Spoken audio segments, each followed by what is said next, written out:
मधुमिता शुक्ला हत्याकांड में उम्रकैद की सजा काट रहे उत्तर प्रदेश के पूर्व मंत्री अमरमणि त्रिपाठी को आज गोरखपुर कारागार से रिहा किया गया है। आपको बता दें कि त्रिपाठी और उनकी पत्नी मधुमिता शुक्ला हत्याकांड में कारागार विभाग की ओर से रिहाई का आदेश जारी किया गया है। गोरखपुर जेल अधीक्षक दिलीप पांडे ने शुक्रवार को इसकी पुष्टि कर दी है। इस रिहाई से राजनीति में गलियारों में काफी चर्चे हो रहे हैं। 2024 को लेकर कहीं न कहीं पूर्वांचल से लेकर उत्तर प्रदेश में एक ब्राह्मण बड़ा चेहरा अमरमणि त्रिपाठी का था। आइए कुछ बात करते हैं कानूनी तौर पर। यूपी शासन के कारागार प्रशासन और सुधार अनुभाग विशेष सचिव मदन मोहन ने गुरुवार को राज्य की 2018 की रिहाई नीति का जिक्र करते हुए अमरमणि त्रिपाठी की समय पूर्व रिहाई संबंधी एक आदेश जारी किया है। अधिकारी ने आदेश का हवाला देते हुए कहा कि विभाग ने उनकी वृद्धावस्था और जेल में अच्छे आचरण का जिक्र किया। अमरमणि की उम्र 66 साल और मधुमणि की 61 वर्ष की है।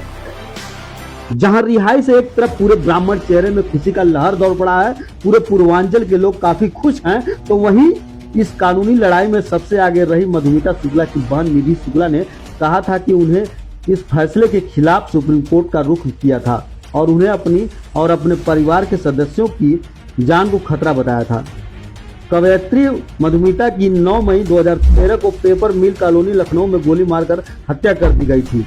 घटना के वक्त वह गर्भवती थी। अमरमणि त्रिपाठी को सितंबर 2003 में कवयित्री की हत्या के सिलसिले में गिरफ्तार किया गया था, जिनके साथ वह कथित तौर पर रिश्ते भी बताए गए थे। इस मामले की जांच सीबीआई भी कर रही थी।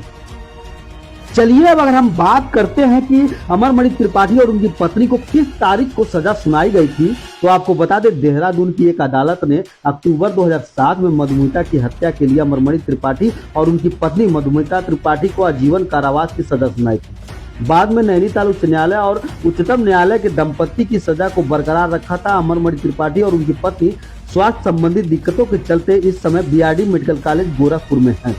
और आपको बता दें कि उनका लड़के जो विधायक भी रह चुके हैं नौतनवा विधानसभा से। और आगे की बता दें कि मेडिकल कॉलेज में अभी अमरमणि त्रिपाठी वहां से रिहा हो गए हैं। थोड़ा सा अमरमणि त्रिपाठी के राजनीतिक कैरियर के बारे में आपको बता देते कि नौतनवा विधानसभा क्षेत्र से नवनिर्वाचित अमरमणि त्रिपाठी कल्याण सिंह, राम प्रकाश गुप्ता और राजनाथ सिंह के नेतृत्व वाली बीजेपी की सरकार में मंत्री भी रह चुके हैं। मुलायम सिंह यादव के नेतृत्व वाली सरकार के दौरान वह समाजवादी पार्टी के सपा में थे और फिर वह बहुजन समाज पार्टी का भी दौरा कर चुके हैं। 2024 की राजनीति में एक नया मोड़ अब आने वाला है। पूर्वांचल में एक ब्राह्मण चेहरा बड़ा राजनीति में आ गया है। अब देखना यह है इस बड़े चेहरे को कौन सी पार्टी अपने खेमे में लेती है और किस तरीके से ब्राह्मण चेहरे को साधते हुए अपनी राजनीति अपने तरफ करती है। तो कहीं न कहीं ये 24 का पूर्वांचल का बड़ा घराना ब्राह्मण चेहरा स्वर्गीय पंडित हरशंकर तिवारी का माना जाता था। धीरे धीरे से पार्टियां बदलती रही और कहानी धीरे धीरे से खत्म होते गया और देखा जाए कि ब्राह्मण चेहरे में मंत्री अब नहीं रह गए थे। लेकिन वहीं अब गोरखपुर से देखा जाए कि निषाद पार्टी के डॉक्टर संजय निषाद, उनके पूरा परिवार का कुनबा सत्ता में हनक जमाया हुआ है। अब यह हनक अमरमणि त्रिपाठी के आने के बाद से क्या ब्राह्मण चेहरा बीजेपी के साथ जाएगा या फिर नहीं? क्या कहेंगे जो आया है आदेश? अमन क्या कहेंगे?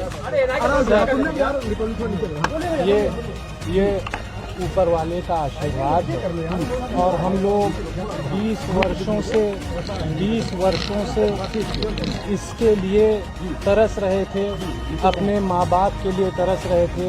आज वो घड़ी आई है।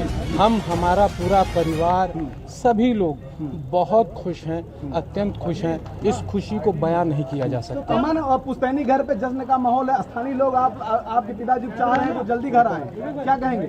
नहीं, बिल्कुल सर, कौन नहीं चाहेगा? ये बताइए, 20 साल से जिसने अपने नेता को नहीं देखा, अपने भाई को नहीं देखा, अपने पिता को नहीं देखा, जिसने नहीं देखा है उसके दिल से पूछिए उसके ऊपर क्या बीत रही है। आपको जीत मिली है, क्या कहेंगे? क्या कहेंगे आप? देखिए,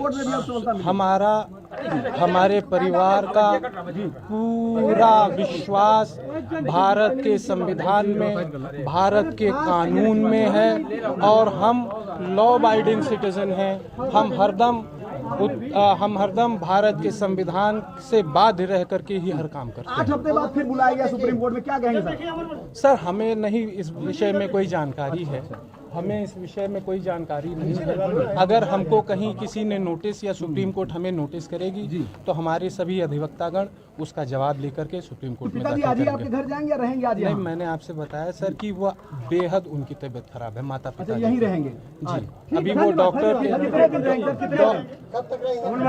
कितने दिन? डॉक्टर के सर्विलेंस में है सर। ये डॉक्टर्स डिसाइड करेंगे कि उनको कब डिस्चार्ज करना है, कब रिलीफ करना है, कब दवा देने बुलाना है, सब डॉक्टर कुल मिलाकर आज डिसाइड नहीं करेंगे। जाएंगे ना? नहीं सर, तबीयत खराब है। पूर्वांचल में क्वालिटी एजुकेशन और एक्सीलेंट प्लेसमेंट के लिए राष्ट्रीय और अंतर्राष्ट्रीय पुरस्कारों से सम्मानित KIPM गीता गोरखपुर।